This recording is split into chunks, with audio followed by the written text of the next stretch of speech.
Amen. Amen. Loué soit l'Éternel. uhoraho ashimwe. Ndiyumvira yuko niyo nyifato y'abantu mu by'ukuri ni byiza. Umushwi wacu muto ico gitero ca nyuma nagikunze cyane, natwe kugira ngo dutangure ijoro ry'umwaka mushasha. Siniyumvira yuko kuba ari ikintu cyo kuririmba kidasanzwe. Ni byiza.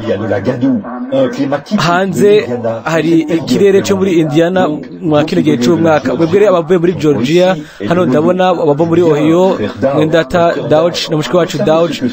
Murabizi ibyo ari byo kuko bimeze uko nyene Ohio. Ariko turagenda mu gihugu, tuje mu gihugu aho atakineke muri ibyo kizuba gihari. Ni ibyo uyu mugoroba ni mugoroba, ni turaza gukesha umwaka mushasha. Abantu bose baraza gukora baraza kugira indahiro zishasha, bafata ingingo zishasha, ariko inyuma y'ejo bazo bamaze kubisambura. Buri mwaka duhindukiza urupapuro, hanyuma bukeye bwaho tukagaruka kuri bya bindi nyene.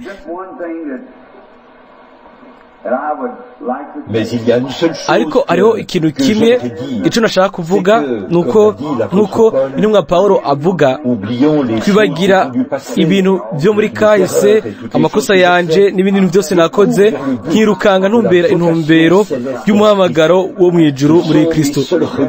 Nivyo bintu byonyene nicuza, ni amakosa nakoze uko umwaka kurangiye n'ubuzima bwaje bwa kera. Ciye bugufi ndaza nkasaba ubuntu bwo kubandanya niruka ntumbereye umuhamagaro wo mwijuru. Ndabizi yuko niyo ntahe twese tugira, niko twiyumva twese.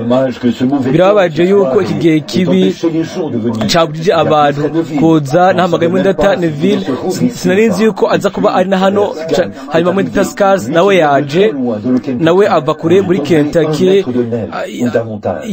ahaguye urubura rwinshi cyane. Yabuze ati ni ngo gwangana nk'uko, hanyuma ahamagara abarimyi hanaka kugira ngo bamukure ko urwo rubura, hanyuma bamusubize ku nzira biciye ku matingatinga. Nibwiye ati nimba ari nk'amasantimetero 5 canke 7 ntaco bitwaye, igihe cyose bimeze nk'uko. Ariko inzira zo zirabandanya, ziragendwa. Uyu mugoroba haza kuvuga ubutumwa abantu benshi, baza kuza ijoro ryose kuriza kubana kugenda gushika mu gicugu. Ndiyumvira yuko baza kuba bari ngaha kugira ngo barabe umwaka mushasha uza, uwundi nawo ugenda. Tugahamagara mu gicaniro, tugasenga, tukagira indahiro shasha imbere y'Imana, tukagira indahiro zishasha. Nabwiye Data Neville ati nimba aza kuza, ati nimba ataza ndaza gufata ikoraniro uko ndabishoboye. Ataba yari hano ejo mu gatondo, nzobandanya, nzokora ibyo shoboye byose igihe cyose azoba adahari. Nibwiye yuko uyu mugoroba niyumviriye yuko nozana ubutumwa bw'iminota 15 canke ikintu kibeze uko. Urabona yuko hano hariho abandi bavuga ubutumwa benshi barindiriye. Niyumviriye yuko notangura gusa nkabandanya muri kino gitabo cy'Ibyahisho Yohana, nkabandanya uko nkafata igice cya 4, hanyuma tutakimaze tuzobandanya ikindi igihe. Nyuma yaho tuzobona igice cya 5, hanyuma igice cya 6. Umwami ashobore kudufasha kugira ngo tubone ibyo bintu byose. Imbere ko dutangura, nashaka kuvuga yuko mu nyuma mu miseze nagenderewe na mwendata Dream Bonton hamwe n'umugore wiwe, uyu nyina wiwe na se wiwe, bicaye hano umugoroba.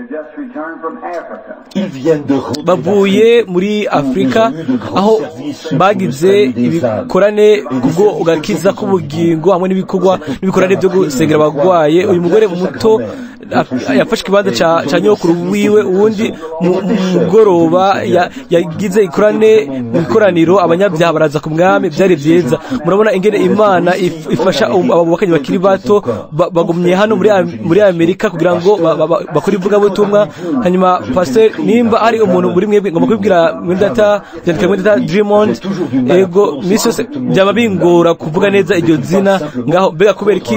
Mbega tutofata irindi zina ry'ico tukagereza iryo tukarireka tukamuha gusa inimero hanyuma mubivuga kwiki ko je siniganda bishobora ndibaza ko Drummond ndibaza ko nibwo buryo bwiza bwo kurivuga na mushiki wacu Charlotte niba hariho umuntu muri mwebwe bashaka kubatumira mu by'ukuri byo nezereza kumenya ko bagiye mu ishengero ryanyu uyu mugore mushiki wacu Charlotte yari umwana muto myakeze ari ngaha ashingire nahe meda avuga ibyo babayemo muri Afrika nibwiye ati yari biri byanyibukije igihe ciza ca kera igihe yavugana n'aba Africans intambara hariya ibikomeye hariya nkuko ikomeye hano umuntu rero ashatse gutumira mwende ata Drummond na mushiki wacu Charlotte ngo baze gukora igikorane mu kigo ryabo mubwire muri Tony Isabel Melos ku nimero 739 nimba ari abandi bavuga butumwa bashaka gufata ibyo ndabasabye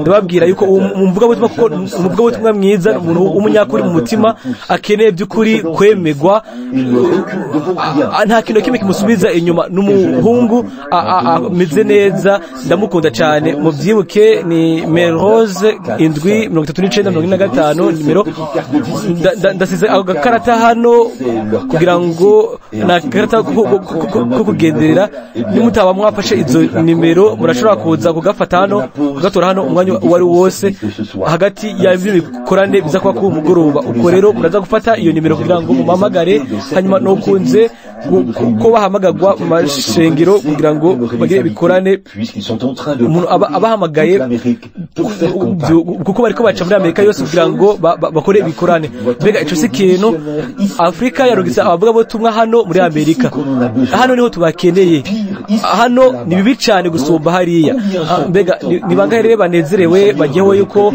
umwami yabatije ubuzima mu wundi mwaka ngaha tugushize uwinzira iherera hanyuma turasaba Imana gitubabarire ibyaha byacu byose n'intege zacu zose ubu rero nashaka kuvuga imbere ko dutangura nipfuriza umwe wese muri mwebwe umwaka mwiza wuzuye gutsinda imigisha amagara meza ibyo ushobora kubipfuriza Imana ibane namwe mushobore gutera imbere mu mubiri mu buryo bw'imwemo mu mafaranga no mu byo mutunze ibyo byose Imana ishobora kutuzanira ndasenga ngo ibiduhe ubu rero ndiko mpura n'undi mwaka nanje Imana gusa niyizi cyo umbikiye kandi ingingo zitegereza gufatwa mu gihe gito ibintu byacu byose byiteguye muri Teta Gym ariya yaheje gutegura ibintu byose kubirava ugutumigurirwa ahantu hose mw'isi yose kugira ngo turabe aho umwami azodutuma azoturongorera ndasaba gusa musengere imitima yanyu yose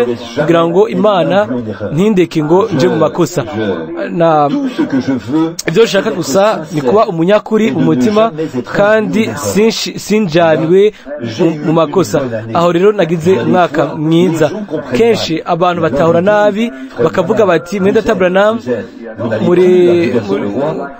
ntimukigenda muri biriya bibanza nkuko mwara mubikora bwa mbere nkuko n'abandi bavuga butumwa bose babikora ngo mugire hari ikintu nize kandi nicigwa ico nize muri Bibiliya yacu umwami nuko umwami wacu nuko Yesu niwe ntiyakora ikinamico ibyo ntavyo yarafise ntiyiyerekana mu ikinamico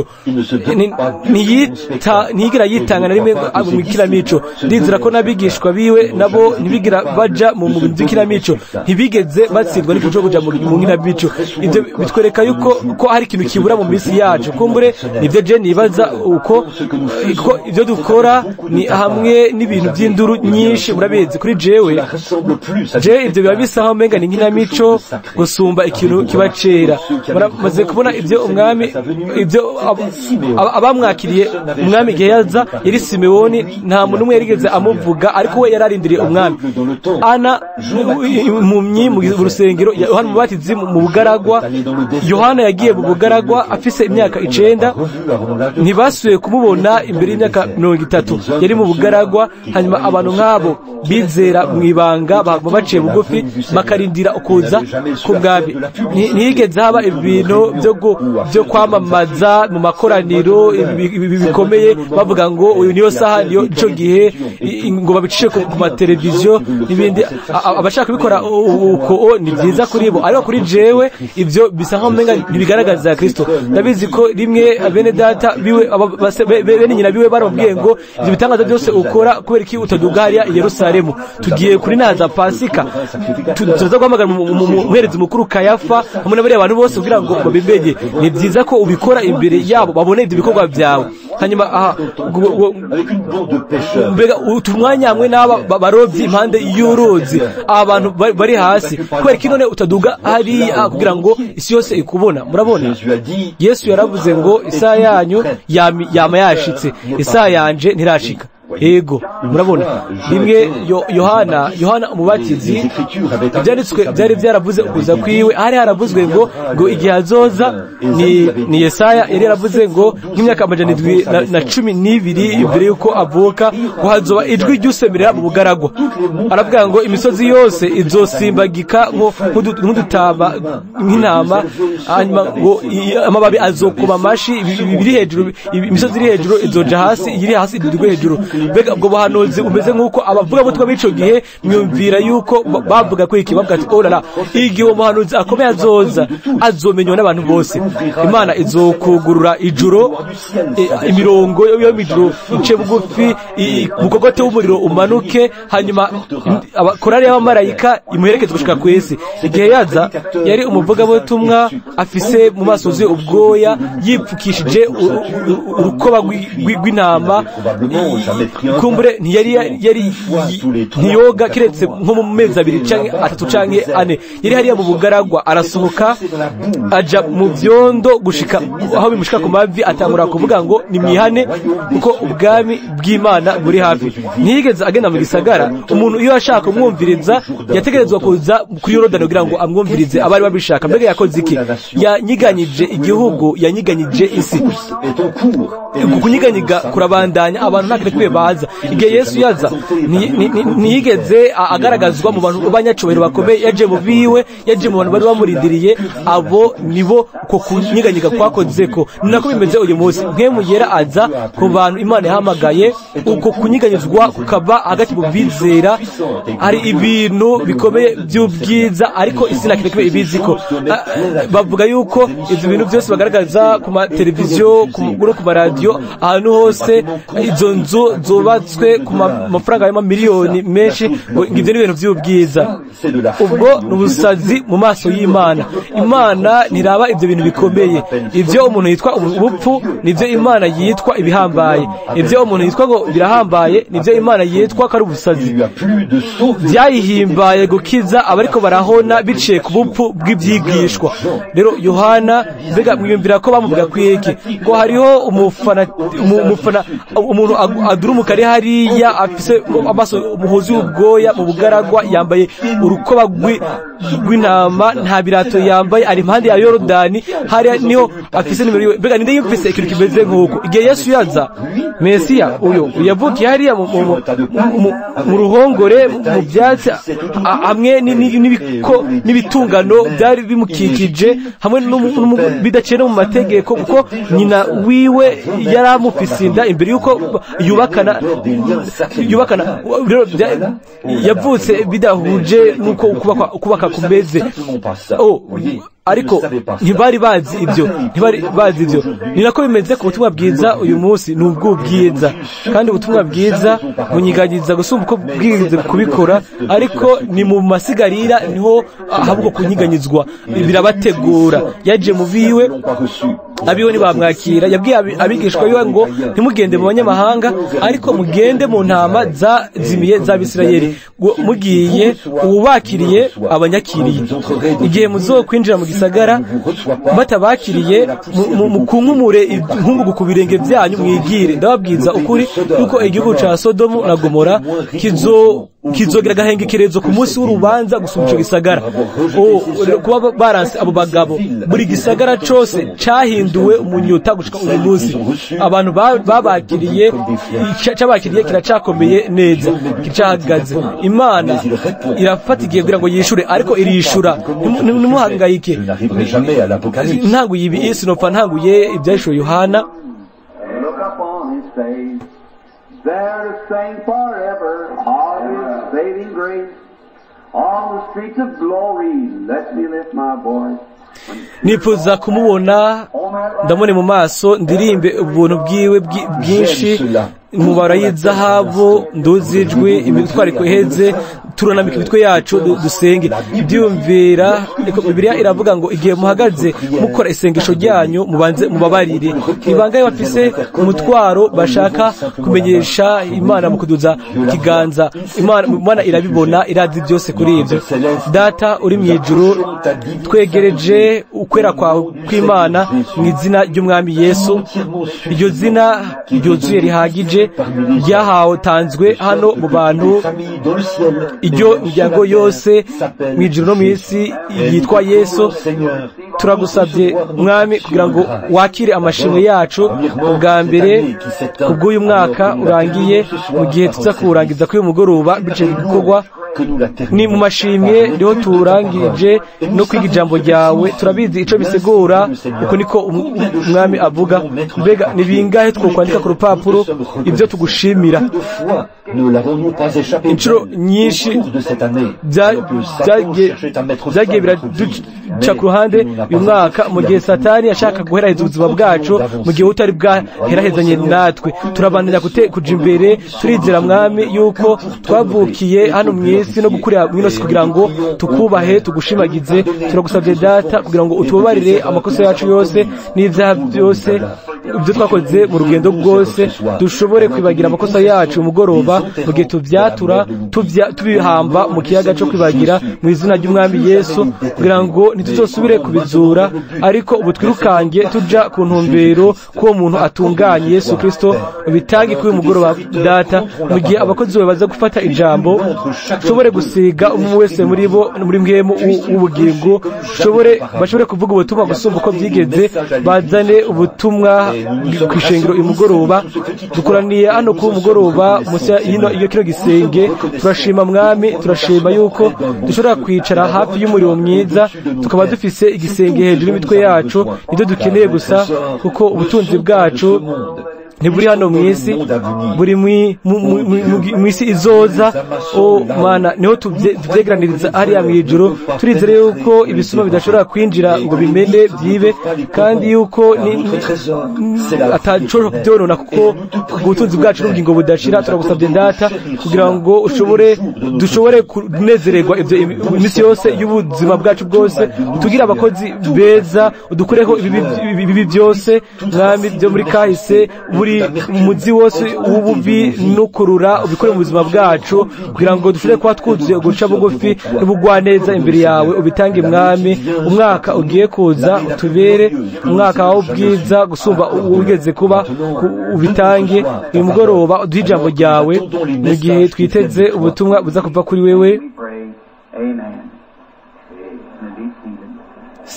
Ni mu izina rya Yesu dusenze, amen. Murashobora kwicara. Biragoye kuri jewe igihe ndiko ndaraba iriya sahariya, sishaka gutevya bene Data.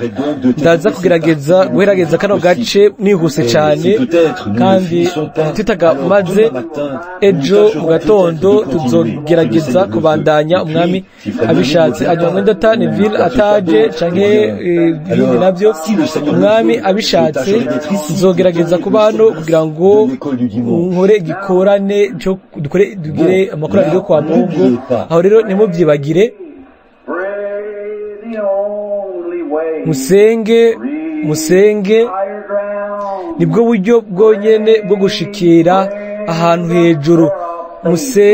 Musenge isengesho ryo kwizera, mumanure imigisha y'Imana, nibwo buryo bwonyene mushobora kubishikako. Reka turimbe iyo ndirimbo, turimbire hamwe mu mwaka mushasha. Ubu rero turafise bihagije umwanya. dusenge niwo mwanya wonyene ubwo buryo bwonyene bwo gushikira ahantu hejuru. Musenge sengesho ryo kwizera mumanure imigisha y'Imana. Isengesho ryo kwizera nimba rimanura imigisha y'Imana, reka tubandanye gusenga. Ndanezerewe cyane ko umugoroba turafise mu bwami bw'Imana amasura mashasha atarahari mu mwaka uheze. Mubandanye gusa gusenga kugira ngo babandanye kwiyongera ko igice c'inkuru nikiranavugwa, ibintu byose bizoba biri hakurya. Ubu rero turafata mu byesho Yohana igice ca 4. Mbega hari umuntu bakeneye Bibiliya? Hano turafise ama Bibiliya hano, niba mushaka gukurikirana natwe. Hari bakora bahagaze begera imbere abakuru bano diakoni bo mushengiro begera imbere muri Tazabel. Murashobora kuza niba mushaka gutora Bibiliya, niba hari mushaka Bibiliya kugira ngo ajane muyimushire muzitange muzigabure kubazishaka. Turashaka yuko ubu rero mufata ivyesho Yohana igice ca 4, nimba mwicaye inyuma mukamushaka kuja imbere, turafise ibibanza bihagije. Murashobora kwegera imbere mumbe muguwe neza, turabe mucegwa, mumerekeze mu gusoma ijambo, mwige ibi mu gihe twese turi hamwe. Hariho intebe ziri hano, ndabona abantu babiri bari kumwe hariya. Hari intebe zibiri ziri hano, ngiyi imwe hano kubwo uriya muntu ari wenyene, nahari inyuma naho hariho ikibanza. Ndiyo mbere yuko ibihuha umuyaga biriko birahuha mu cyumba cyose. Ni bangahe bakunze icigwa tuhejeje kugira ikirava imisi 8 ku bihe indwi z'ishengero? Murakoze, biranezereza kuko nanje ubwanje nabikuyemo imigisha myinshi. Uyu mugoroba n'igice ca 4 turagiye ku kindi kintu. Ubu Yohana yari yabwiye igihe c'ishengero rya Laodikiya. Igihe c'ishengero rya Laodikiya ni kimwe mu gihe aho hari akajagari kenshi gusumba ahandi. Twabonye yuko harimo ibintu biteye ikigongwe. Agace ka nyuma k'igihe c'ishengero rya Laodikiya, Yesu ahagaze ari hanze y'ishengero ry'iwe bwite, ryamwirukanye adodora ku muryango agerageza kwinjira imbere. Mbega ico si icaha? Ndiyumvira yuko umwe mu mirongo yo muri Bibiliya iteye ikigongwe iyo nuba narasomye. Yesu ahagaze hanze y'umuryango wiwe bwite inyuma yuko ishengero ryamwirukanye, agerageza gusubira kwinjira indani gusa kugira ngo abakize. Uwugurura wese akandika nkinjira mu nzu yiwe, nzosangirana nawe asangire nanje. Mbega ntibiteye ikigongwe? Imana y'ijuru yirukanye mu ishengero ryayo bwite biciye ku mitegeke, kuri za ndebera, amadini n'uburyo bakoramwo. Bamwirukanye mu ishengero kugira ngo bagumbire za ndebera zabo. Ni neza ni nako byari bimeze mu minsi yo kubambwa kwa Yesu. Niko byari bimeze igihe bemera Baraba umwicanyi bakabamba Yesu. Barekuye umwe wo muri bo yari umwicanyi, nubwo byagaragara neza ko ari umwicanyi. Hanyuma banka Yesu Kristo umwe gusa yashobora kuba ubugingo. Ni nako buri dini ryose niko ryabigenze. Harimo n'idini ry'abapantekoti uyu munsi. Barabona yuko ayo madini apfa yihuse akacicika. Amadini nta na rimwe yigeze riba mu bintu byo muri kahise riba ryarabaye idini hanyuma nk'ikindi ngo ntirice ripfa ubwo nyene. Ibitangaza, ibimenyetso, impano byose birabavako igihe cyose bacitse idini. Aho bokwemeye umwami Yesu kugira ngo abahe ubugingo, bakora ibicuritse hanyuma bagasura kwemera Baraba hagati muri bo. Mbega ibintu biteye ubwoba. Ntibitangaje ko Imana yashizwe hanze ishengero ryayo mu gihe ca nyuma c'ishengero, kandi ikaba idodora igerageza gusubira kwinjira indani. Ubu rero turabona yuko ivyesho Yohana bigabuwe mu bice bitatu. Igice ca mbere kiraba ibice bitatu vya mbere, biraba ishengero, biraba ubutumwa, biraba umumarayika, biraba abamarayika b'ishengero. Hariho ishengero rero guserukira ngaha mu gice ca gatatu risubira guseruka mu gice ca 19 ni mu gice ca 19 niho risubira kugaragara muri ico gihe Imana hagati muri ico gihe Imana ibiriko irakorana n'abayuda hagati yo ngaho ni bikomeye biba mu gisagara gikomeye cya Yerusalemu amwe no gushika kw'ibimenyetso cyo ku Israeli bikabane gushika ku iherezo ure umugoroba inyuma yuko Yohana yarabonye ku kazina ka Patmos mbega ni bangahe bibuka ingene hangana kuva muri Patmos aho yari yarajanywe ni nko ku birometero 50 byako gace kari ngaho mbega ni nk'umuzingi Patmos ni nk'umuzingi ni nk'ibirometero 25 ni nagace kari hagati y'amazi niho abaroma batwara abo bashaka gufunga Yohana mbega yari kubera iyihe mpamvu mbega yari yarize ikintu oya bamutwaye hariya kubera yuko yakunda kugora abantu oya kubera ikintu yari hariya kubwo ijambo ry'Imana no kubw'indahe ryayo kubwo kuvuga ubutumwa bwiza mbega arashobora gushikira ikintu umukristo ico kitabaye kuneza yiwe oya none kubera ko Imana yamukuyemo akaba mu kazinga kugira ngo imuhe igitabo cy'ibyahishwe Yohana urabona Imana yakora ku buryo bw'uko Satani nta kintu na kimwe abona mu kiretse umuriro nk'uko abibona hanyuma abikora ibyo ashaka ndabikunda jewe sinkeneye kuba umunyabwenge iyo wana ari umunyabwenge no kwibagira byose kuko nta muntu ashobora kuba umunyabwenge gusumba Satani ntacyo bitwaye jewe gusa icyo nkora nihebere Imana hanyuma nkakora ibyo ngiye gukora rimwe biba bihushanije n'uburyo bwanje ubwo mbona ibintu ariko iyo nzi ko ariko ararungura we arazi ubwenge Imana arazi ubwenge irazi rero aho rero ndayireka gusa murabona ni biba bimeze neza ndayireka gusa ikabikora nivyo mwendata nevire nivyo ibikore gusa nivyo niwe azi ivyakora Imana nizi ivyikora nimurondere kurondera ivyubahiro byinshi oya ndaca bugufi gusa nkavuga ati ndi hano data niteguye umwanya wose nimuhedeye uko niko bigenda kandi byose bigenda neza Yohana ntitwogize igitabo cy'Ibyahishwe Yohana atashizwe muri ako kazinga bwari bwo buryo Imana yabonye kugira ngo iduhe igitabo cy'Ibyahishwe Yohana kandi hari ndiyumvire ko imaze nk'imyaka 3 yandika igitabo cy'Ibyahishwe Yohana ubu rero twahagaritse ubutumire gushika mu Ibyahishwe 3:22 avuga ngo ufise amatwi niyumve icyo mwemo abwira amashengero ubu rero ngiyi intango y'igice ca 4 hanyuma y'ivyo ndabye mbona mu ijuru urugi guguruye kandi ryajwi nabanje kumva rivugana nanje ari nk'iry'inzamba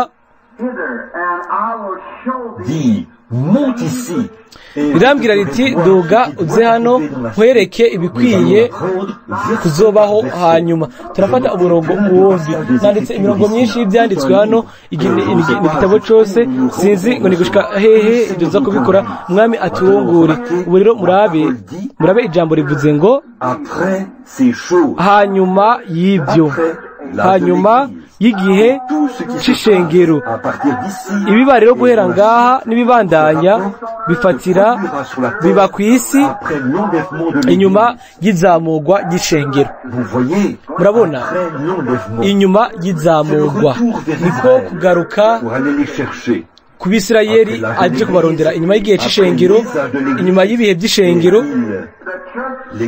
ishengero nirisubira guseruka kiretse mu gice ca 19 mu Ibyahishwe Yohana igihe rigarukana n'umukwe waryo Imana ishimwe kubwo ubwo bukwe reka dusomere ibyo gusa dusome murashaka gusoma imirongo yo mu byanditswe uko twabibona ni byiza dufate mu Ibyahishwe Yohana 19 nibyo ibyesha Yohana 19 bitangurane n'umurongo w'indwi ibyesha Yohana 19 aha niho ishengero risubira guseruka ngaha mu gice 19 ngo tunezegwe duhimbagwe tuyihe icubahiro kuko ubukwe bwa wa mwagazi w'intama bushitse umugeni wiwe ariteguye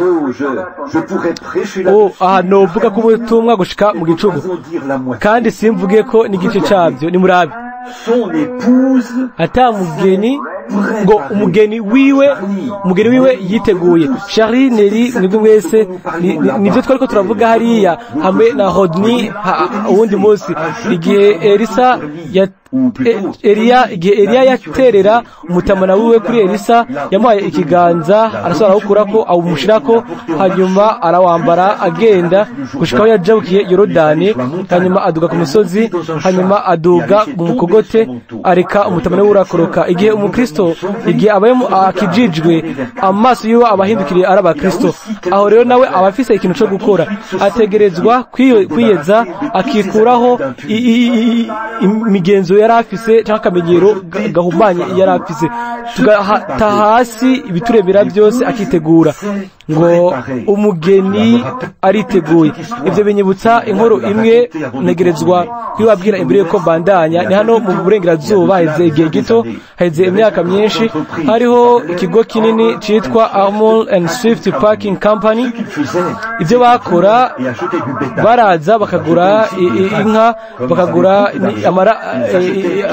baraza bakagura mu mafaranga menshi uko niko bavyitangwa na ranch babigura yabari amamiliyoni menshi bakagura n'amatongo manini hanyuma bari bafise nyeneyo yarafise inzira yiwe bwite ya gari ya mosha kugira ngo batware izo nka bazitware mu bundi bwatsi ico kigo Armor and Swift cyari gikomeye hanyuma umukuru wacu yarafise abahungu 4 canke 5 hanyuma bazakomera yuko umwe muri bene se wagize ico kigo gikomeye yagomba kuza kuraba ayo mararo uwo muhungu yarakira umusore hanyuma abakobwa bari bazi ko baza kumutsindira igihe aza kuza ariko biyumvira hanyuma batangura baritegura kugira ngo bamwitegura igihe azozira kuko nabivuze hariya bagiye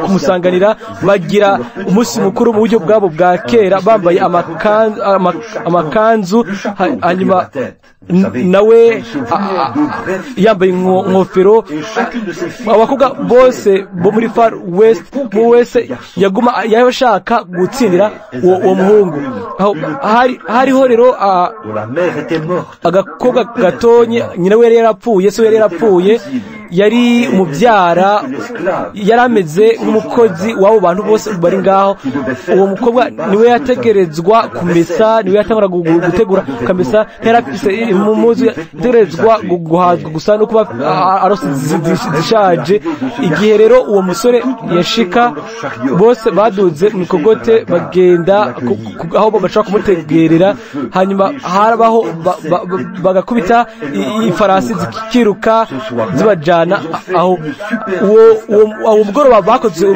urubanza rukomeye hanyuma baragenda bararirimba batamba ijoro ryose hanyuma amara nk'iminsi 2 canke 3 hayo uwo musore hanyuma uwo mubyara wabo ibindi ariko ndabigereranya n'ikindi kintu hano ababyara bacu bambaye neza amashengero meza bafise twobwa ngo na Pentecote gusa biha amazina amabi igihe bakora amakosa nabo barakora amakosa turabyumva bivugwa turumva ibintu igihe muvuga butumwa mu Pentecote akoze ikosa inshuro rimwe bene data babishira mu binyamakuru byose by'igihugu igihe umwene data mu Pentecote asenge umwana hanyuma agapfa mu binyamakuru byose baca batangura kuvuga ngo gukiza kw'ingwara kwa Kimana ni kudurumu ni ibintu by'ubudurumu ngo bimeze nk'uko ngo ni kubera none badashobora gushira mu binyamakuru ibintu byose byabaye abaganga batsindwamo babikoze niboronka aho bandika amazina y'abantu bose bapfuye. Nje hano nko mumva nkavuga ati abantu bose bapfuye bivuye kukosa ryo kuba ari ukiza kwa Kimana nibahagurutse. Hanyuma nkaca avuga kandi ngo abapfuye bose bivuye kukunanirwa ko kuvugwa nibahaguruke. Hoba ari nka rimwe muri yoni mu byukuri niko bimeze.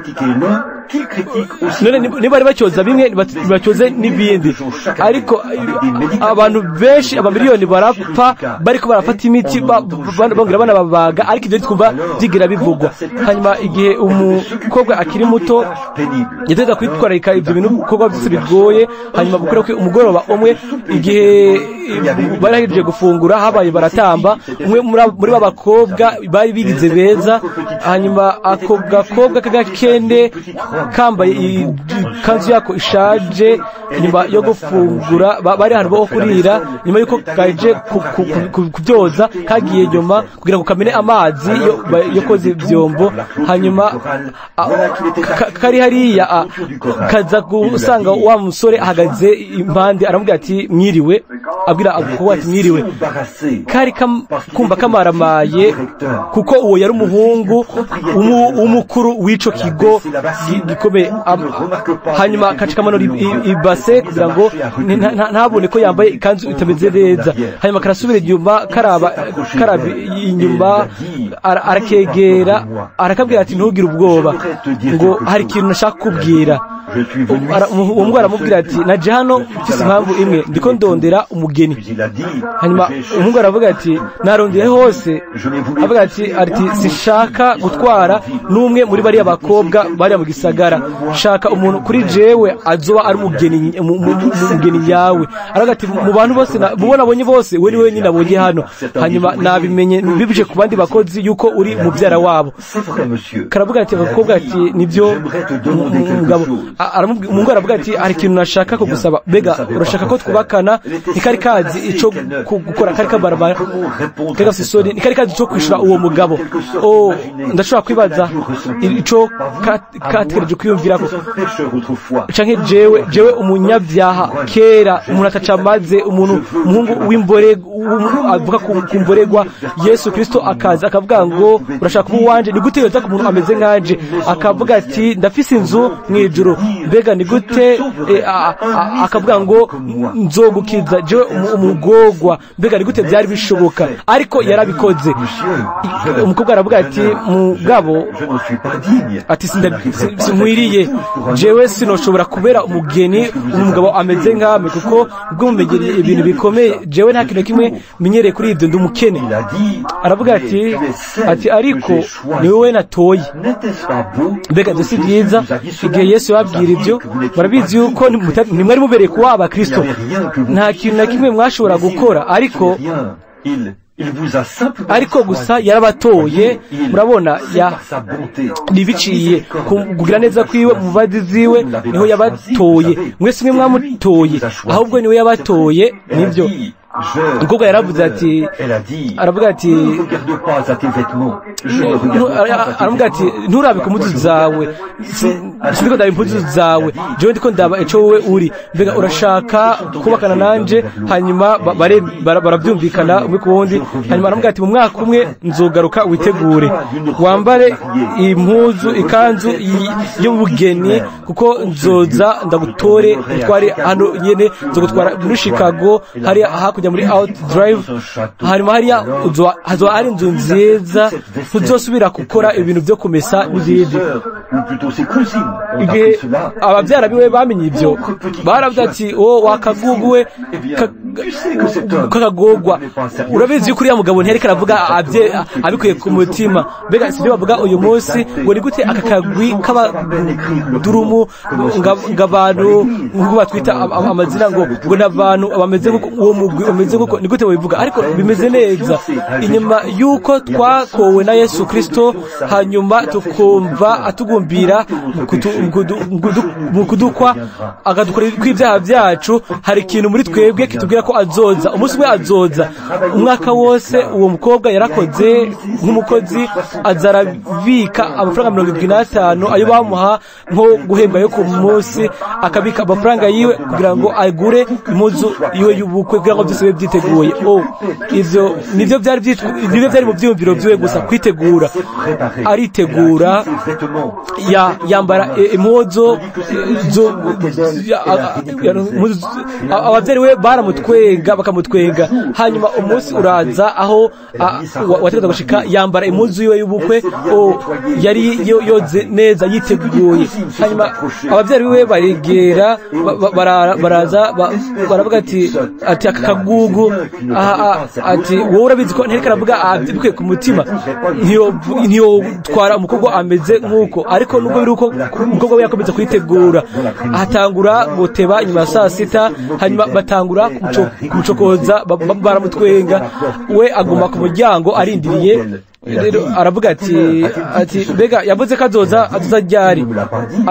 Avuga arabica ati ntabyo yambwiye. Akarongera ko ati ariko yambwiye ati uriya mugoroba yambwiye ko azontwara, yampaye impeta yo kunywa. Ati rero ubu ni nk'umwaka rero baze guhera, harasigaje nk'isaha imwe.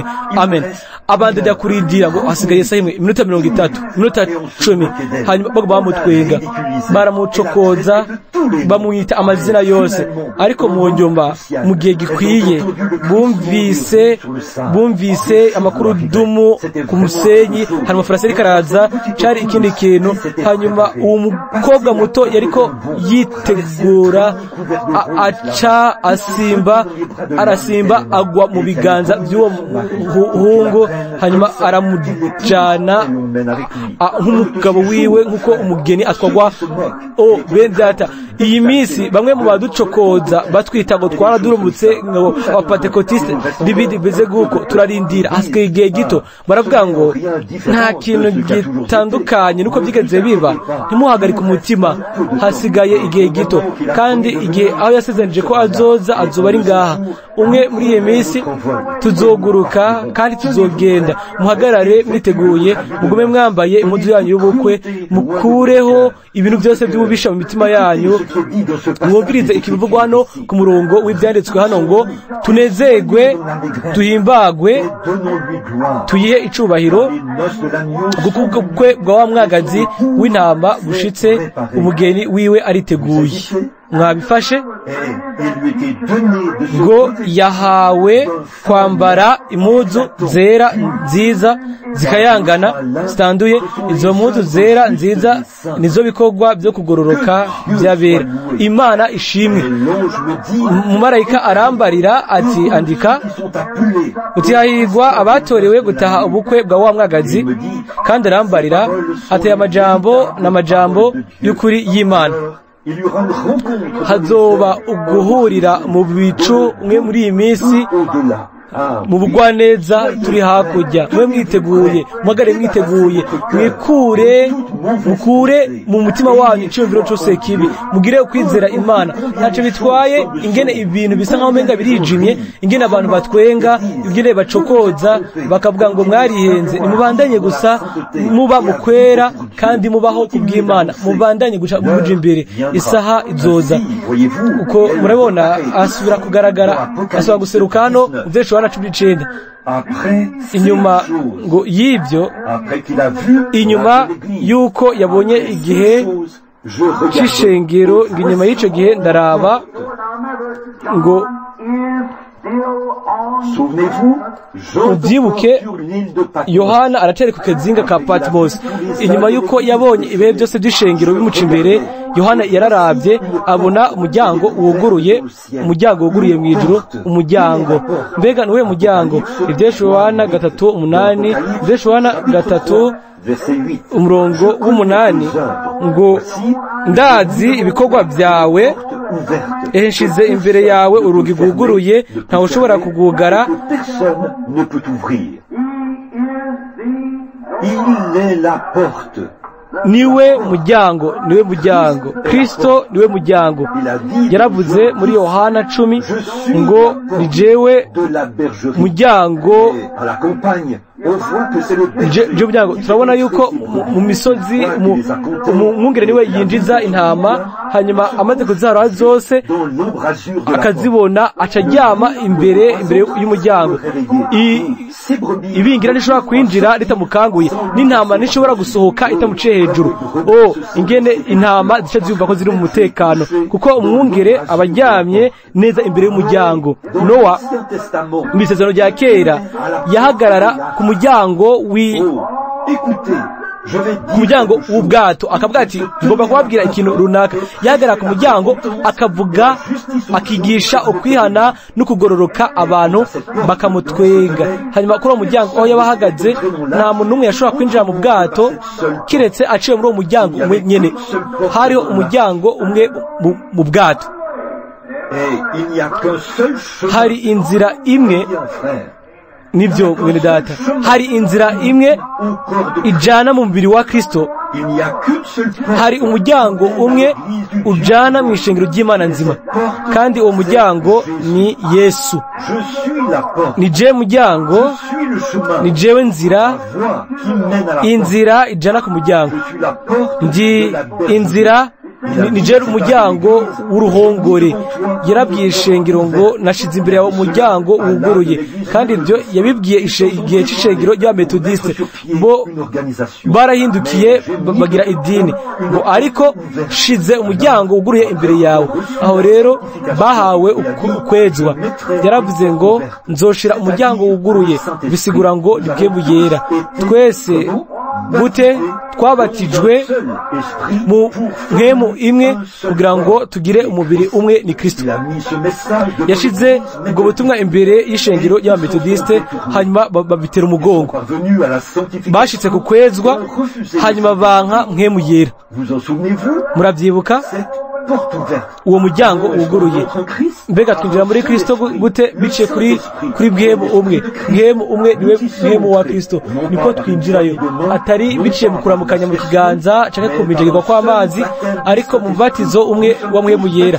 Twese twabatijwe kugira ngo tugire umubiri umwe, hanyuma tuba abasangiye uwo mubiri. Ni gusa biciye mu kubatizwa muri bwemu yera niho twinjira muri uwo muryango. Uwo muryango uri mu ijuru, kandi ni uwo muryango niwo Yohana yunamiye amaso yabonye umwami Yesu. Nimurabe ibibandanya. Uwo muryango umwami Yesu ngo ndaraba urugi guguruye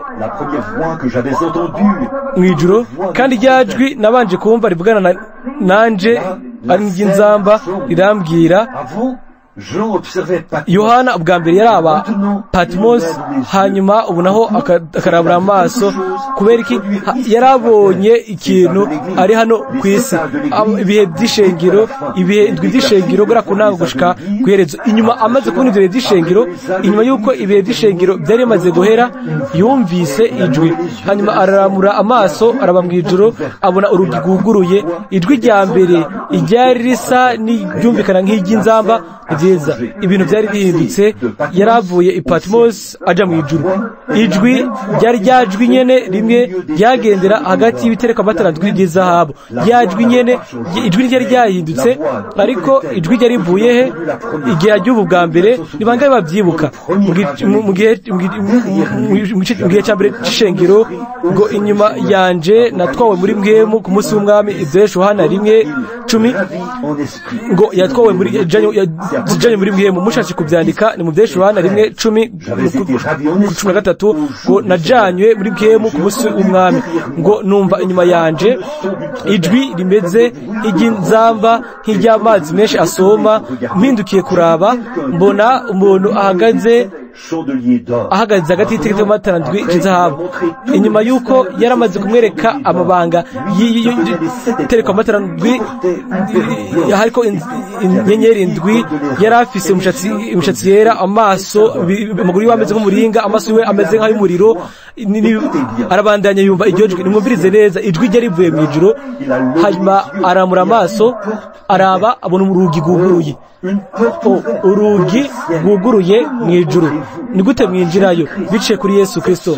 Niwo muryango wonyene, niyo nzira yonyene, nta yindi nzira ihari. Umuntu wese yinjira aciye mu yindi nzira n'umusuma, n'umwambuzi.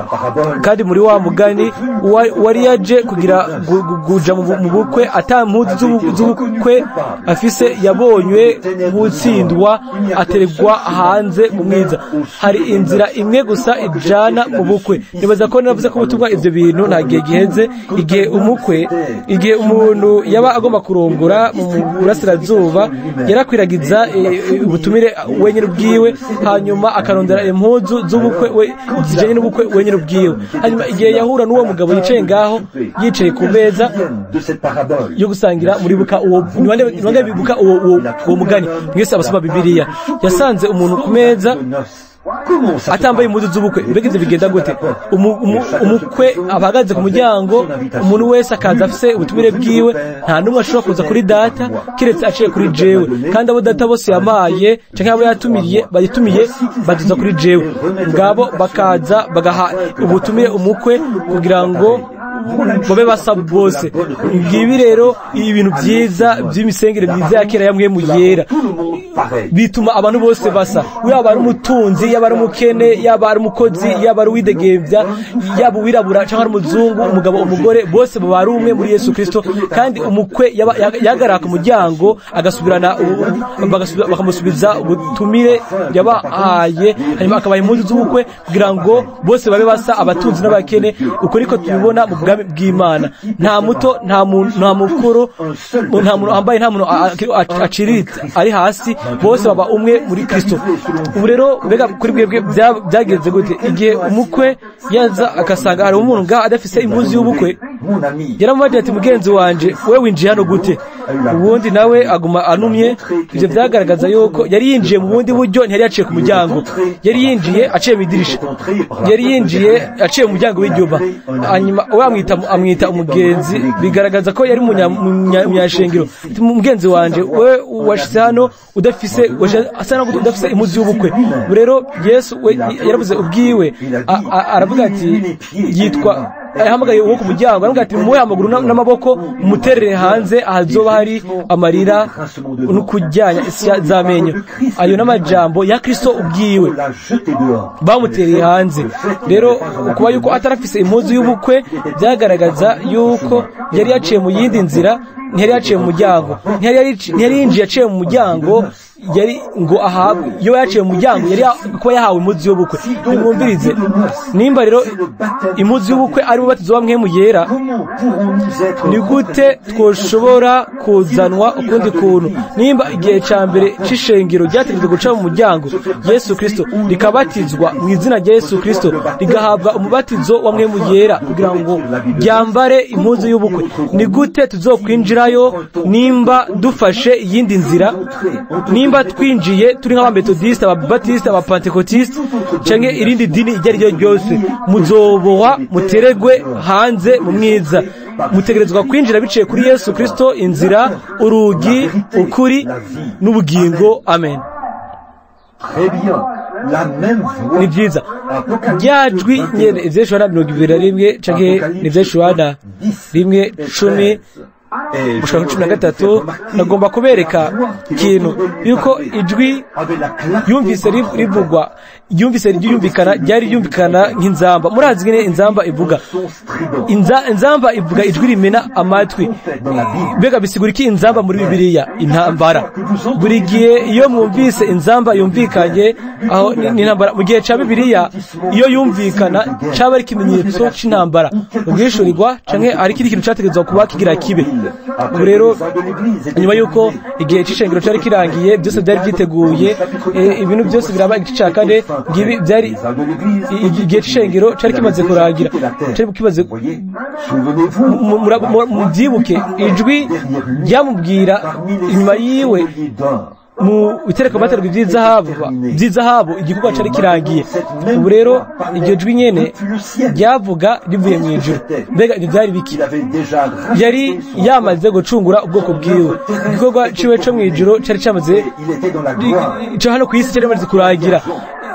aho niho yabwira Yohana ati duga hano nibyo amen numva umenga nokoma induru kubwo kesha umwaka mushasha orara nimurabe ngo duga hano intambara nguko gushigwa mu kibanza kubw'intambara ikomeye ubwoko bwari bwase ubutumwa bw'Imana bukanka mwe mu yera intumwa mu mashengero ndwi nta cari gisigaye kubari banse ubwo butumwa bw'ubuntu bwayo kiretse ubwo rubanza rwari biteguriye mu gihe yari yiteguriye gusuka ibyago hano ku isi aravuga ati duga hano ndakwereka ibitegerezo kuza mu nyuma abo banyabyaha banka Imana banka Kristo nsuke uburake bwanje murabe uko bisa uko tugenda turiga ibi bintu iyi migoroba muzogenda murabifata mumenya dushobora kubifatira hano rimwe mu murongo umwe gusa birakwiye gusa ko tubandanya turaba mu mirongo myinshi ibuza nabyo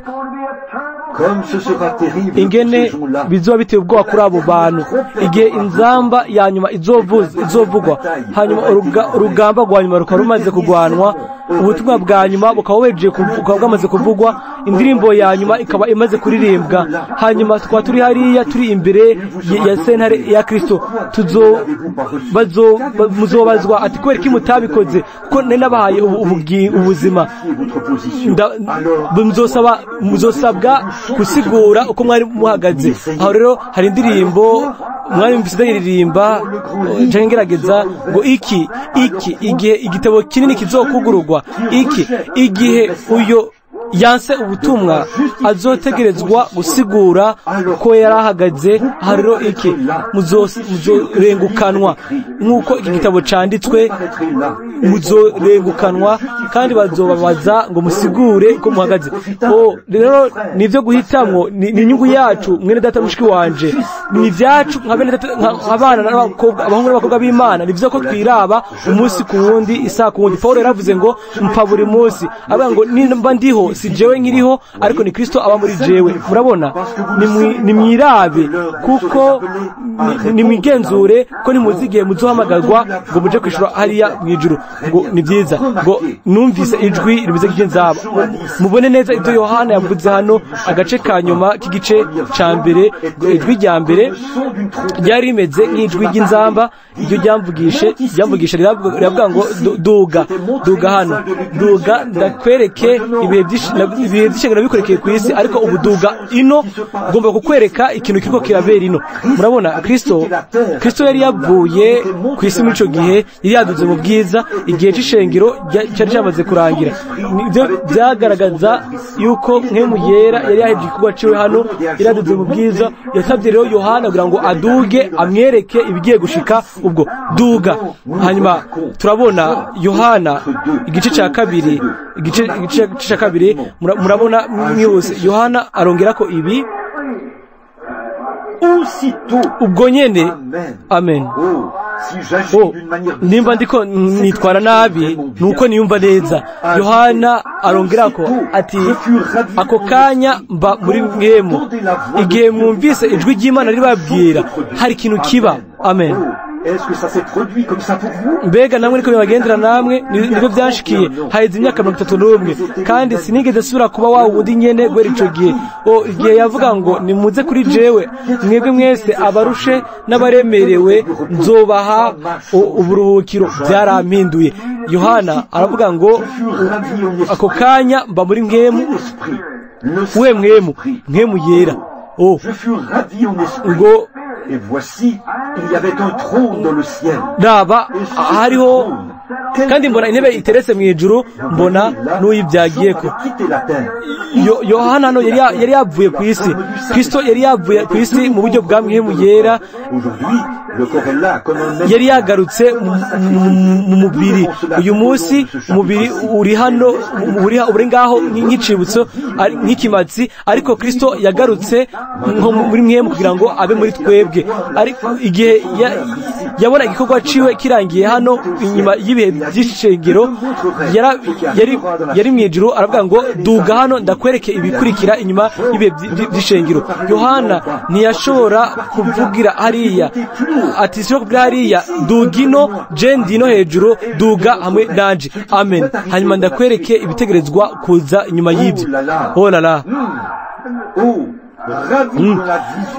ngo kujanwa mwiyerekwa kujanwa mu bwiza mwimenyerezo wiwe wategerezwa kuba umeze nko muri wa Paulo mu Bikorino ba 2:12-4 abakunda kubyandika mu Bikorino ba 2 igice 12 Paulo yaduganywe mwiyerekwa nawe araduga mbega murabizi yabonye ibintu atari yemerewe mbere no kuvuga ko imyaka 14 ntiyari bwigere abivuga ko hanyuma ariko nimwumvirize itandukaniro hagati y'abo babiri ibyo Paulo yabonye ibyo yari yabujijwe kuvuga cyangwa kubimenyekanisha oh la la sinweza ko yari gushobora kubikora rimwe nagize nanje urugendo sinziga ndagwibagira kandi sinzopfa ndagwibagiye murabona yabonye ibintu ibyo atashobora kuvuga ndumvira yuko amajambo yarabura amajambo kuko yari yatwawe mu ijuru rya gatatu murabona gushika mu ijuru rya gatatu ingene byari bitandukanye ko Yohana yaduzwa akabona Yesu yaranditse mu gitabo yarabwiwe ngo ivyo ubonye ubyandike mu gitabo birukire amashengero Paulo yaburijwe kubivuga mu gihe Yohana we yabwiwe ngo nayandike kugira ngo bitangwe mu myaka mu bihe byose bibandanya orara ubu niho byategerezwa guhishurwa mu minsi ya nyuma ntibishurwa mu munsi wiwe ariko bihishurwa mu uyu munsi uko tugenda twegera imbere murabi ukutwagwa na Yohana neza inyuma y'igihe c'ishengero n'ikigereranyo c'ishengero rizamuwe neza inyuma y'igihe c'ishengero igihe inyuma y'igihe c'ishengero ry'Laodikiya ukuzamurwa niko kuba nkuko Yohana ishengero ridoga imbere y'Imana oh la la binezereza cyane ubugingo bwanje ritwagwa mu izamurwa ry'ishengero hanyuma hano akavugwa mu gitabo cy'ibyasho Yohana naho caranditswe ku iherezo y'igihe c'ishengero ubu rero ndafise ikintu gito ico nashaka gutomora ko bihuje n'ibintu twumvise bimera umutwe abo benshi mu bakristo muvyumvire ko gato navyumvire ko uyu munsi bugere ko ndiga mu byanditswe byera nandika mu byanditswe mbona amazina atandukanye amabara atandukanye turaza kubyinjiramo cyane iminwa amazi ibigereranyo nanditse imirongo byinshi byanditswe kugira ngo nshobore kuyiraba ndayifatire ko kandi uko turagenda tuje imbere rero nkuko bisanzwe iyo nshaka kuvuga ikintu kuri ibi uko ndabyegera biba bitandukanye gerageza kumenya ibi n'umutima ariko mu bintu bimeze uko bimeze tuba dufite akanya gatonye mpitamwo kuraba aho dufatira kuko biba biri ahantu hose mu byanditswe byera kuva ku ruhande rumwe ku rundi ruhande muri Mateyo 16:13 nimwe mushaka kwandika iyo mirongo ya Bibiliya niba mushaka kubiraba ni byiza Mateyo 16:13 reka tubahafate naho tubisome turaza kumenya ko twabivuze neza Matayo 16:13 nimwumvirize mu gihe tugiye gusoma 13 muri Matayo 16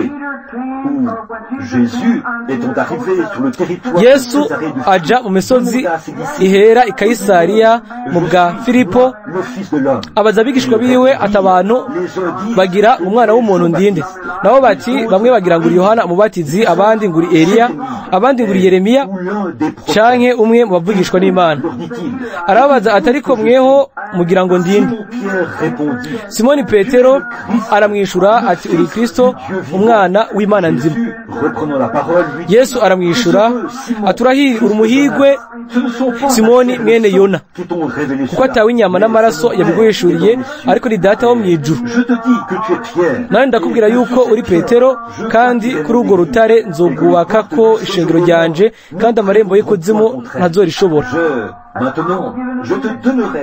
nzoguha imfunguzo z'ubwami bwo mu ijuru, kandi tuzohambira mu isi kizuba gihambiriwe mu ijuru, tuzohamburura mu isi kizuba gihamburuwe mu ijuru. Maze yiyandikiriza abigishwa ngo ntihagire umuntu babwira ko ari we Kristo. Nimwumvirize mwitonze ubu rero, kuko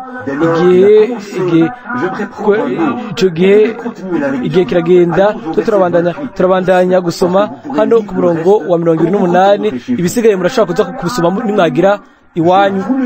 Umurongo wa 28, ndababwira ukuri, muri aba bahagaze hano harimwo bamwe batazobona urupfu gushitsa aho bazobonera umwana w'umuntu aje mu bwami bwiwe. Nimuvyumvire ko ngo bamwe mu bahagaze hano ntibazobona urupfu batabonye umwana w'umuntu aza mu bwami bwiwe. Mbega ijambo ingene abacyoza bashobora gufata ibi bakaca berekana ingene ari by'ubugugu. Ingene bafata ibyo bintu, ariko ibi byarasoje batamenye ko ariko bibaye. Nibyo ni byiza ngo kuhera kubwo rutare, ngo uko kwatura kwa Petero, turabizi yuko ukwatura ubwo rutare nibwo yagomba kubaka kw'ishengero, atari Petero kuko nakabuye gato kuko ishengero rya gato rishaka kubyigisha, ariko bifatiye ku kwatura kwa Petero. Ukwatura kwiwe gufatiye ku guhishurirwa, iryo niryo shengero. Imana nizo hishura ivyo, ntibijanye no kwatura k'uwo mugabo, kuko mu nyuma yarasubiye inyuma. Bijanye no kuba yaratura yuko ari umwana w'Imana, kuko yarabizi ko ari umwana w'Imana, ariko ivyo Petero yavuze ni byari bivuye ahawe mu ijuru bice guhishurirwa yuko ari umwana w'Imana. Yesu aramubwira ngo si awinyama n'amaraso baguhishurira ivyo, bakwigishije ivyo, ariko data wo mu ijuru niwe waguhishuriye ivyo. Kandi ko kurwo rutare ko kwatura nzokubaka ishengero ryanje, kandi imiryango y'ikuzimu ntazorishobora, ntazorinesha. Ndabizi yuko igihe kiriko ciruka cyane kugira ngo tuvuge kuri ibi. Turashaka kubona ingene ibi bitemba umwana w'umuntu, n'inkuru nziza cyane nitwashobora kuyishika ko kwivuga. Igitare cyo kwatura, ico Petero umwami yaragiye kubaka ishengero bifatiye ku kwatura ko Petero yaravuze ngo bamwe muri mwebwe ntibazopfa batabonye umwana w'Imana aje mu bwami bwiwe. Mubyibuke yavuze ngo bamwe, barengeye umwe. Mbese ko bimeze ngo bamwe bivuga ngo ni bararenze umwe. Ubu rero ni murabi abigishwa bose bari ngaho, hanyuma abaza umwe wese muri bo ati ibi ubyibaza kwiki, biri ubyibaza kwiki, ariko yaravuze ngo bamwe mu bari ngaha ntibazopfa batabonye umwana w'umuntu aza mu bwami bwiwe. Olala, mbega ijambo, muvyumvire ko ivyo byavuzwe haheze imyaka 2000. Kuri bo ijambo ry'Imana nirinanirwa, ijambo ryose avuze mbega ryasohoza. Ubu rero nimba tubishaka dufate muri Matayo 17 nahakurikira iminsi 6 ishitse, Yesu ajana Petero na Yakobo na mwene nyina Yohana abadogana igisozi kirekire ari bonyene. Petero, Yohana, Yakobo babonye ukuza mu bushobozi ku bwami bw'Imana, babibonye bitaraba, babonye ukuza ku bwami bw'Imana. Amen. Bahawe kubona imbere y'igihe ukuza ku bwami bw'Imana, ukuza kuganza kw'imyaka 1000. Babibonye bitarashika. Hariho ahize igihe gito umugabo butumwa Ora Robert nawe yarabirimwo na Cecil B. 2000, igihe babona bahera gukora filime iraba amateko 10, bahamagaye Mwidata Shakariya na Mwidata Robert hamwe n'abandi bavugabutumwa mu gihugu babahamagara mbere y'uko iyo filime bayisora babereka imbere y'uko isohoka uko imeze, hanyuma byatwara amafaranga 50 y'amadolari ku muntu umwe umwe, ariko babonye iyo filime bayibona imbere y'igihe kugira ngo bavuge ko bavyumvira ko nimba bafise ikintu bayinegura ko canke ico boyivuga ko canke ibyo byose nivyo bayibonye imbere y'uko isohoka ngivye mu bantu. Yesu nawe yaravuze ngo bamwe mu bari ngaha amen ntibazopfa batabonye ubwami bw'Imana boza mu bubasha. Kubona umwana w'umuntu aza mu bwami bwiwe, babona umwana w'umuntu aza mu bwami bwiwe.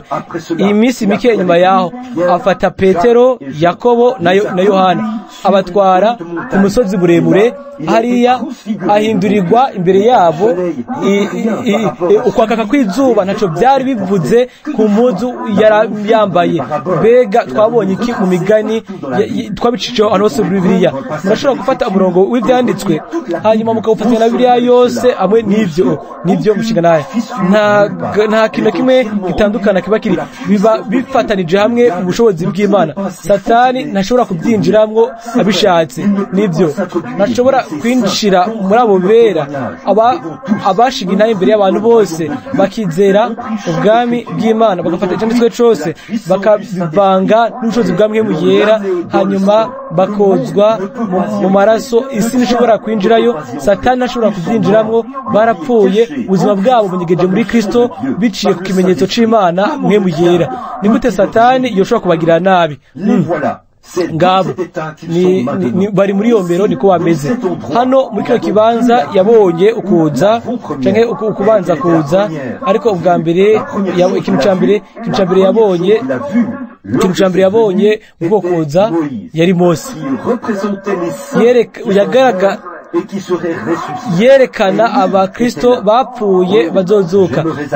Eliya yari ngaho, nokunze kubereka ku bintu bizoshika. Ubwa mbere hariho Mose, ni imyaka bitandatu byose mu bagiye barasinzira, bitandatu vy'ishegero sivyo gusa, ariko na Eliya nawe yari ngaho, intumwa y'igihe ca nyuma hamwe n'umuguru wiwe, abazohindurwa abazoja mu izamurwa. Amen. Aho rero muri kazoza kurindira uko koza bose bari bakoranijwe nawe. Olala, bega byari biki? Ugusohoza kw'isezerano ryiwe kuri Yohana, Yakobo na Yohana, nkuko yari yabivuze. Yari yavuze ngo bamwe mu bari ngaha ntibazopfa batabonye umwana w'umuntu aje mu bwami bwiwe. Hanyuma babibonye bitaraba. Nyuma y'ibyo, inyuma yo kuzuka, ndashaka kubereka ikindi kintu. Inyuma yo kurupfu no guhambwa kwa Yesu, muri Yohana 21:20 hari abanegura batanguye ibyo ku ntango. Reka ibi tubitomore mu gihe turiko twiga uyu mutwe muri Yohana 20:21. Yesu yari yahuye n'abigishwa biwe basangira ifi n'umutima. Yohana bari impande y'uruzi yegamiye gukiriza. Petero arabaza ati, none uyu mugabo wowe bizomugendera gute? Yesu yarakunda Yohana yari umuntu yuzuye urukundo, yari umugabo yuzuye urukundo. Petero arabaza ati, uyu mugabo wowe bizomugendera gute? Mbega we bizomera gute? Kazoza kwe kameze gute? Yesu arabishura ati, bibatwaye iki nimba agumyeho gushika igenzozira? Mwe bibatwaye iki? Abigishwa bakoze ikosa, batanguye kuvuga ko Yesu ngo yavuze ngo Yohana azobaho gushika agarutse, ariko Yesu ntiyakoze ikosa. Neza hano mu byesho Yohana igice ca 4, Kristo yagumije ijambo ryiwe, yaduganye Yohana mu ijuru, hanyuma amwereka ukubanza ibyo bintu byose bitaraba. Yabibonye imbere yuko biba, yabonye ibyo bintu byose akiri hano ku isi, abona ingine ibihe by'ishengero bigenda gushika kuza k'umwami. Igitabo c'ivyesho Yohana cose, olala, mbega murabibona ingene amasezerano yiwe atananirwa. Mwaracaguwe yakobo yategereza kubikora, yohana wese wo muri bo. Mbere na Pawulo yahawe kubivuga, ntiyabwirwa kubivuga ku kintu na kimwe. Yaravuze ngo batwaye iki agumye gushika ngarutse. Bavuze ibyo, yacaguye Yohana amudugana hariya imbere yuko apfa, amwereka uko ibintu bizoba bimeze. Mu ndatapati mbega ifite igitangaza. Yaramuduganye ni neza neza hano mu gice cya kane, igice cya kabiri kirabigaragaza.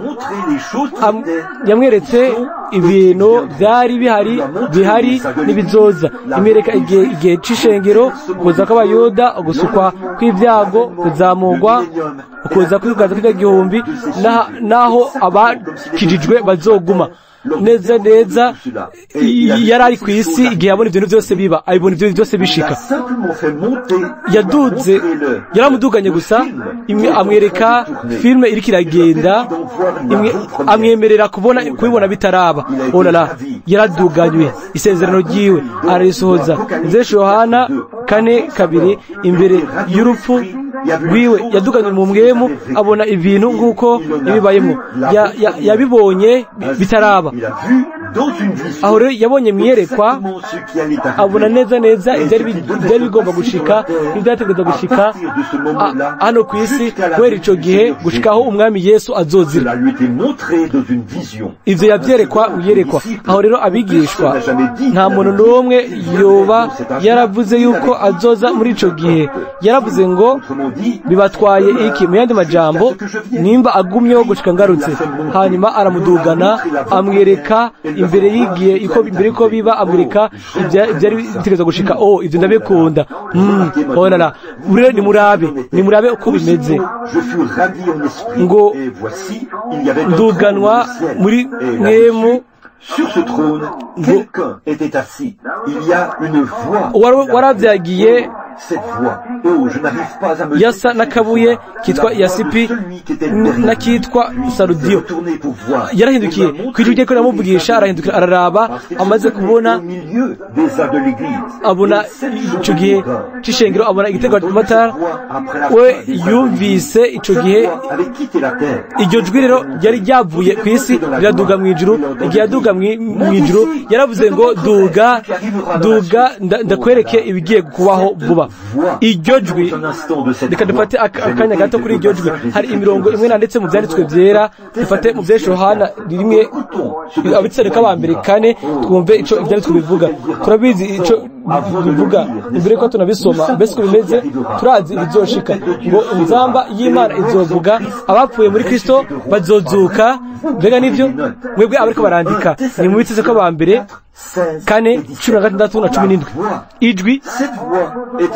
Ijwi n'ijwi rya Kristo. Mbega siko bimeze, ijwi rya Kristo, kuko inzamba y'Imana izokumvikana, abapfuye muri Kristo nibo bazobanza kuzuka.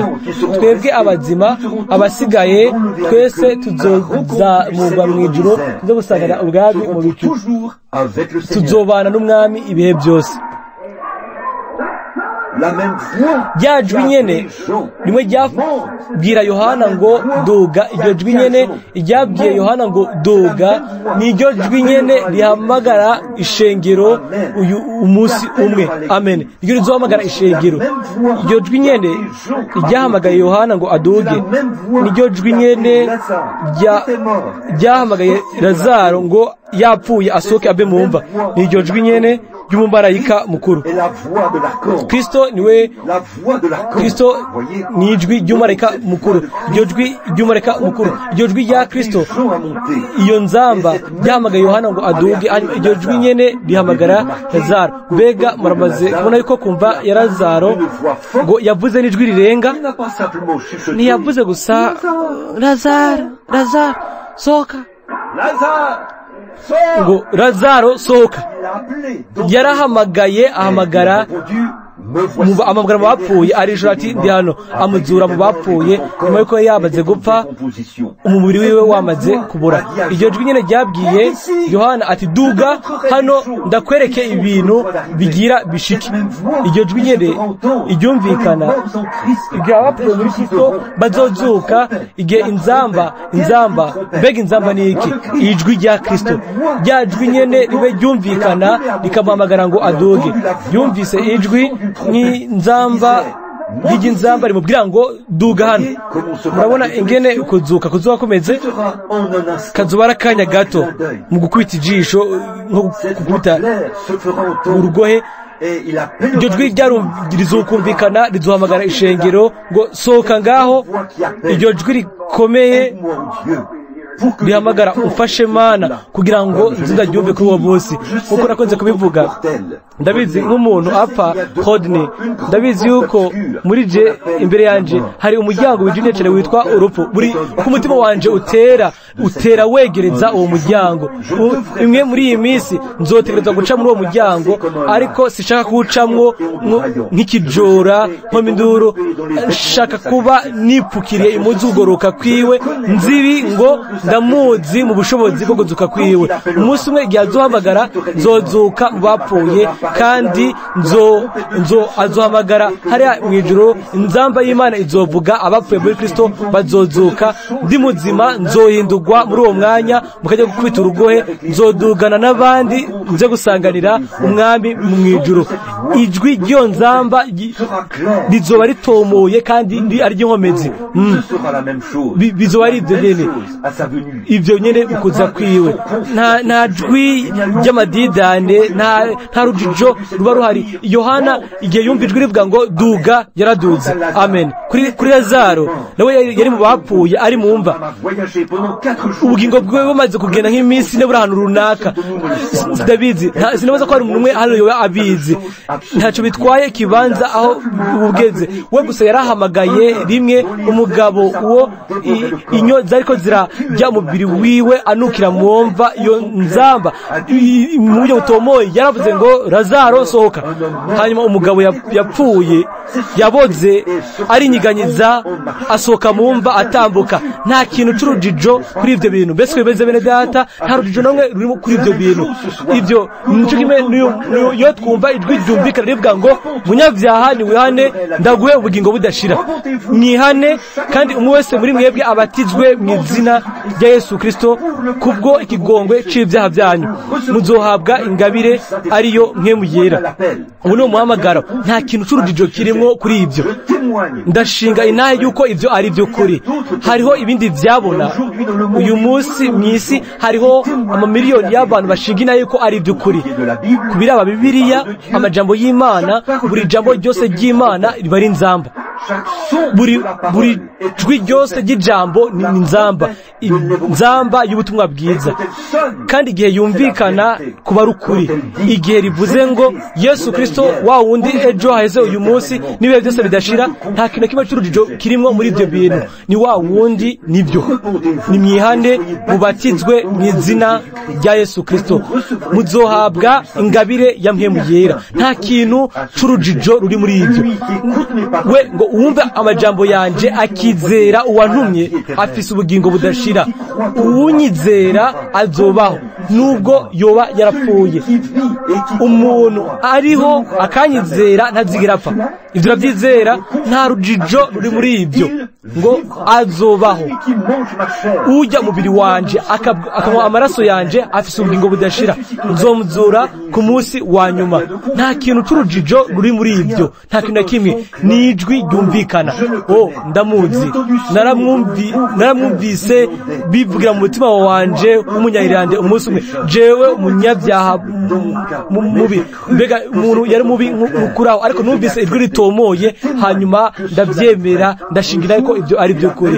umunsi umwe azohamagara irindi rimwe, tuzogenda tuva mu isi, kuko nta rujijo ruba ruri mu iyo nzamba. iyo nibyo mushinga nahe, nibyo nta rujijo ruba rurimo.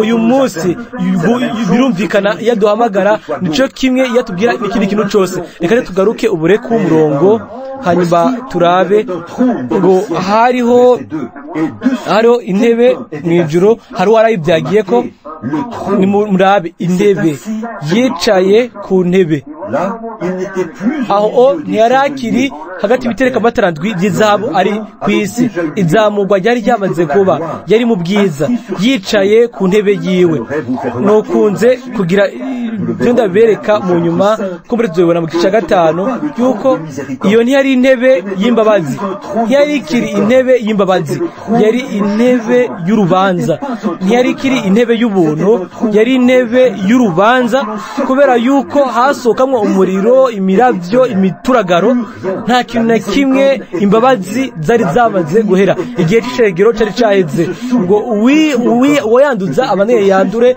ugororoka nawe abandanye gukora ibyo kugororoka uwezwa abandanye yiyeze ntibyari bikiri intebe y'imbabazi uyu mugoroba amaraso arapfukiriye intebe ni intebe yo guhongerwa ko kubw'umunyabyaha wese ariko arondera imbabazi ariko kuri uwo munsi ntibizoba bikiri aho guhongera gukuraho ibyaha ruzoba ari urubanza niho hazoba hiciye imana yaratse ngo nimba umugororotsi akira bigoye mbega umunyabyaha bizomera gute uko niko bimeze no mu bwiza ngo imisozi zirondera aho kwinyegeza mw'ico gihe tuzoba turi hehe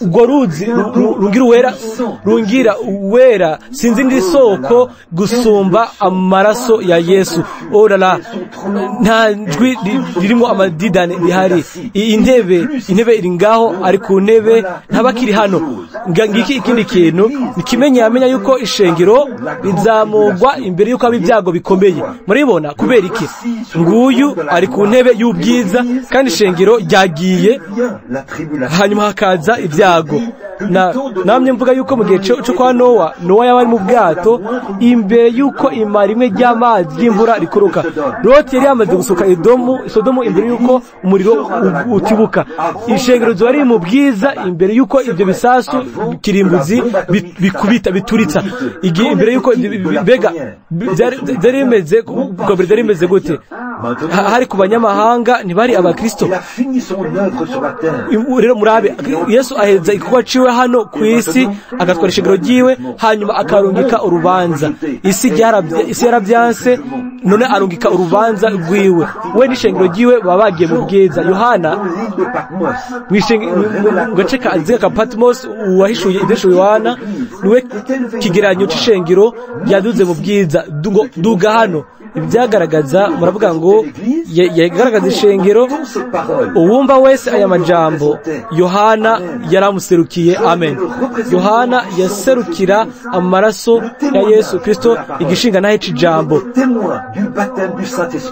yari cabona cyo kwa mwe mu yera yagize ufatanya bwiwe na Yesu Kristo yagaragaza ishengero ryiwe ryose umugabo wese cyangwa umugore wese umuhungu cyangwa umukobwa yoba yarizeye Kristo akamwemera bifatiye kuri nyene azumva umunsi wo muhamagaro ngo duga hano azoduganwa imbere yuko haba ibyago mu byibuke nikiraba igihe c'ibyago urubanza rukaza aho Yohana we ariko yerekwa ibizoba inyuma y'ishengero ngibi uko ariko bimeze ngo rero bubone kandi mu gice ca 3 cyangwa mu gice ca 2 hariho intebe mu ijuru kandi kuri iyo ntebe hari uzoba yicaye ko ariko iyo nkemu nyene yari hano ku isi yari yahavuye yagiye mu bwiza yari yicaye wa Yesu nyene wo turi kumwe nawe uyu mugoroba kugira ngo atugire ikigongwe yari yagiye mu bwiza yari yicaye ku ntebe ngo waravyagiye kuri iyo ntebe yasa n'akabuyenge kitwa yasipi n'akitwa sarudiyo kandi umunywa w'amazi wari ukikije iyo ntebe usa n'akitwa simaragido shaka guhagarara ko ari abandi data bashaka kuvuga ubutumwa bateza kuvuga ubutumwa ibintu tuzosoramwo ejo mu gatondo dufatiye ngagene uko rero ngo yari afise yasa n'akabuye kitwa simaragido orala hariho abantu ahantu hose umutima ubiragira mbega ivyo ntimubikunda wa muriro nyene kuri Pentecote uhumanura ukoza uriko wakira ubu umutima wanje, izina ryiwe rishimwe. Ndanezerwa cyane no kuvuga ko ndumwe muri bo. Yohana atumiwe, ahamagawe n'umwami Yesu nyuma yuko yahawe n'Imana n'isezerano yuko azobona ukuza k'umwana w'umuntu. Petero, Yohana, Yakobo n'abandi bari ngaho igihe Yesu yavuga ngo bamwe mu bahagaze ngaha ntibazopfa batabonye ukuza k'umwana w'umuntu. Ntiyavuze ngo abari ngaho bose, ariko yavuze ngo bamwe mu bari ngaha. Iminsi mike badoga babona imbere yuko biba ukuzuka no kuza k'umwami. Eliya yerekana abera bari, nashaka kuvuga Mose, abari barapfuye. Eliya nawe yerekana umugwi uzozamurwa. Mu byibuke ubwa mbere yari Mose, hanyuma Eliya yategerezwa kuba ari intumwa y'umunsi wa nyuma, hamwe n'umugwi wiwe bazobona ukuzuka, bazobona ukuzamurwa. Niko nashaka kuvuga. Mose yerekana abari mu kuzuka, Eliya nawe akerekana abazoja mu izamurwa. Rero uko ari babiri bose neza bari baserukiwe. Umwanya muto barababonye, barababona. Petero aravuga ngo dushire amahema atatu, ngo rimwe rya mu byagezwe, rimwe rya Eliya, irindi n'ibindi muri buno buryo. Avuga amajambo nk'ayo, ijwi ryumvikana muri aya majambo ngo uyu niwe mwana wanje nkunda, ni mumwumve. Hanyuma igihe baraba babonye Yesu wenyene, abasigaye nabo bari ngaho.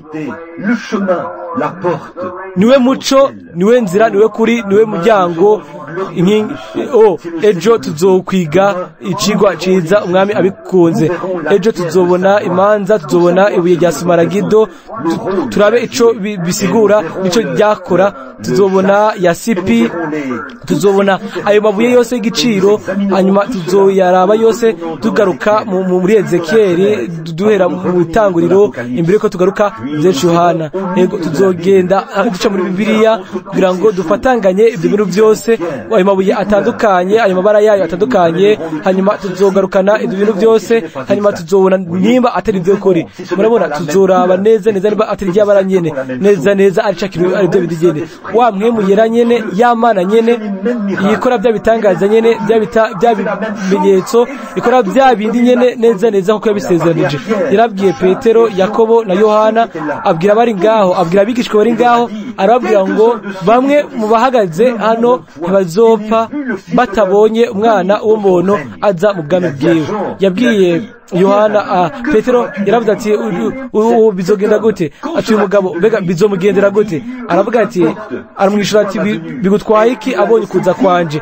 Yaramuretse arabaho gushikaho abibona. Nyuma yuko abandi bose bari barapfuye baragiye, Yohana yarabayeho kugira ngo abone kuza bwa mbere, abone kuza k'umwami. Agerekwa ibyo bintu byose guhera mu gihe ciwe gushika mu gihe cerezo, mu gihe c'urubanza, mu gutangura kugenza kw'imyaka 1000.